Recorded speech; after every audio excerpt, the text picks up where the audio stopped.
తులారాశి వారికి ఈ వారం బాగుందని చెప్పొచ్చు. ఇంటా బయట మంచి పేరు ప్రఖ్యాతలు వస్తాయి. వ్యాపార పరంగా మంచి లాభాలు ఉంటాయి.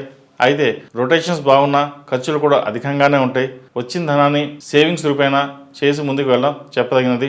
రియల్ ఎస్టేట్ రంగం వారికి ఈ వారం అనుకూలంగా ఉందని చెప్పొచ్చు. కన్స్ట్రక్షన్ రంగంలో ఉన్న వారికి ఈ వారం అంత అనుకూలంగా లేదు. ఈ వారం వస్తుందనుకున్న ధనం రాకపోగా లేట్ అవుతుంది. విద్యార్థులు ఈ వారం జాగ్రత్త పడాల్సిన అవసరం చెప్పవచ్చు. పెద్దవాళ్ళతో మాట్లాడేటప్పుడు జాగ్రత్త వహించాలి. అన్నీ మాకే తెలుసు, ఎవరు చెప్పాల్సిన అవసరం లేదు అనే ధోరణిలో ఉంటారు. కాబట్టి ప్రతి విషయాన్ని నలుగురితో చర్చించి తెలుసుకున్నాక మాట్లాడండి. తద్వారా మంచి ఫలితాలు ఉంటాయి. ఈ రాశివారు ప్రతిరోజు ప్రతినిత్యం ఓం నమః శివాయ ఒత్తులతో దీపారాధన చేయండి. సుబ్రహ్మణ్య స్వామి వారికి అభిషేకం చేయడం ఎంతో శ్రేయస్కరం. ఈ రాశిలో జన్మించిన వారికి కలిసి వచ్చే సంఖ్య 4, కలిసి వచ్చే దిక్కు తూర్పు, కలిసి వచ్చే రంగు మెరూన్.